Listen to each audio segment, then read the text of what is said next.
Hi hello എല്ലാവർക്കും നമസ്കാരം.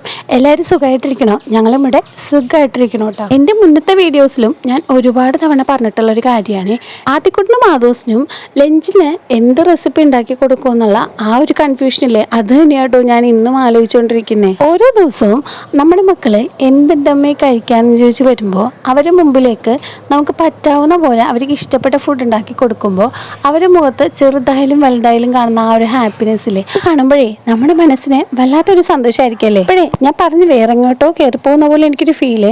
അപ്പൊ നമുക്ക് ഇന്നത്തെ കുക്കിംഗ് വീഡിയോയിലേക്ക് കിടന്നാലോ. ഇന്ന് ഒരു റൈസിന്റെ റെസിപ്പി ആട്ടോ കാണിക്കുന്നത്. എൻ്റെ കയ്യിലുള്ളതേ ജീരകശാല അരി ആട്ടോ.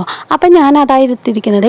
നിങ്ങൾക്ക് വേണമെങ്കിൽ ബസുമതി റൈസോ ഏത് റൈസ് വേണമെങ്കിലും ഇതിൽ യൂസ് ചെയ്യാവേ. ഇവിടെ 3 ഗ്ലാസ് അരിയാണ് എടുത്തിരിക്കുന്നത്. അത് നന്നായി കഴുകി ഞാൻ ഇത് മാറ്റി വെച്ചിട്ടുണ്ട്. വെള്ളം തിളച്ച് വന്നപ്പോൾ ഞാൻ അതിലേക്ക് അരിയും കുറച്ച് ഉപ്പും കുറച്ച് ഓയിലും കൂടി ഇട്ട് ഒന്ന് ഇളക്കി കൊടുത്തിട്ട് മൂടി വെച്ച് വേവിക്കുവാണ്. റൈസിലേക്ക് ഞാൻ ചിക്കൻ ആഡ് ചെയ്യുന്നുണ്ട് കേട്ടോ. അപ്പൊ ഞാൻ ചിക്കൻ തലേ ദിവസം തന്നെ മാഗ്നേറ്റ് ചെയ്ത് വെച്ചിട്ടുണ്ടായിരുന്നു. ചിക്കനിലേക്ക് കുറച്ച് ഉപ്പും മഞ്ഞപ്പൊടി മുളക് പൊടി കുറച്ച് ചിക്കൻ മസാല പിന്നെ ഒരു നാരങ്ങയും കൂടെ പിഴിഞ്ഞ് വെച്ചിട്ടുണ്ട്. ഇതെല്ലാം കൂടെ നന്നായി പെരട്ടി ഞാൻ തലേ ദിവസം ഫ്രിഡ്ജിൽ വെച്ചതാട്ടോ. അപ്പൊ ചിക്കൻ്റെ അത് വറുത്ത് കോരി മാറ്റിയിട്ടുണ്ട്. അരി നന്നായി വെന്ത് വന്നപ്പോൾ അതും ഞാൻ ഊറ്റി മാറ്റി വെച്ചിട്ടുണ്ട്.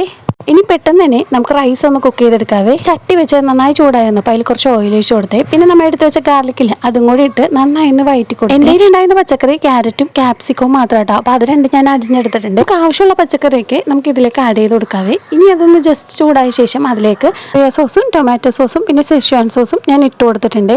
റൈസും പിന്നെ കുറച്ച് പെപ്പർ പൊടിയും കൂടി ഇട്ട് പിന്നെ ചിക്കൻ വറുത്തതെല്ലാം കൂടി ഇട്ട് മിക്സ് ചെയ്തെടുത്ത് പിന്നെ ലാസ്റ്റ് ആയിട്ട് കുറച്ച് വിനീഗറും കൂടി ഇട്ടായിരുന്നേ. ഇനി ഉച്ചക്കത്തേക്കുള്ള റൈസ് റെഡി ആയിട്ടുണ്ട്. പിന്നെ രാവിലെ കഴിക്കാനായിട്ട് പുട്ടും മുട്ട താളിച്ചതാണ് കേട്ടോ. വീഡിയോ എഡിറ്റ് ചെയ്യുമ്പോഴാട്ടോ ഞാനൊരു കാര്യം ശ്രദ്ധിച്ചത്, എൻ്റെ സോസ് ഇടുന്ന ആ ഒരു ടൈമിൽ വീഡിയോ ഞാൻ ഓണായിട്ടുണ്ടായിരുന്നില്ല കേട്ടോ ഗൈസ്. അതുകൊണ്ടാണ് ഞാൻ കൂടുതലും ഇതിൽ എടുത്തെടുത്ത് പറയുന്നത് കേട്ടോ. അപ്പോൾ ഇഷ്ടമായ ലൈക്കും ഷെയറും കമൻറ്റും ചെയ്യാൻ മറക്കല്ലേ. Tata bye, see U.